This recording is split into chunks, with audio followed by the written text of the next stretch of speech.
சுகமாயிருக்கிறேன். இது இயேசு எனக்கு செய்த அற்புதம். ஒரு குஷ்டரோகியாய் நான் மரித்து போயிருக்க வேண்டும். ஆனால் ஆண்டவர் எனக்கு அற்புத சுகம் கொடுத்தார். இன்றைக்கு என் சரீரத்தில் அந்த அறிகுறியே இல்லை. அவ்வளவு அற்புதமான சுகம் கொடுத்த இயேசுவுக்கு நான் இதை கொண்டு வந்திருக்கிறேன். அதனால் அவரை நேசிக்கிறேன் என்பதாய் சொன்னார். பாருங்கள், ஒரு மனிதன் தூரமாய் இருட்டில் ஒரு மரத்தடியில் ஒளிந்து நின்று ஜெபிக்கிறதை கூட இயேசுவின் கண்கள் கண்டது. இங்கு அமர்ந்திருக்கிற ஒவ்வொருவரையும் அவருடைய கண்கள் நோக்கி பார்க்கிறாரு.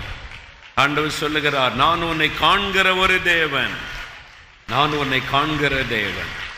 உன்னுடைய வியாதி அவருக்கு தெரியும், உன்னுடைய பிரச்சனை அவருக்கு தெரியும், உன்னுடைய கவலைகள் அவருக்கு தெரியும், உன்னுடைய வேதனைகள் அவருக்கு தெரியும். நான் உன்னை காண்கிற தேவன் என்று ஆண்டவர் சொல்லுகிறார். இயேசு காண்கிற ஒரு ஆண்டவர்.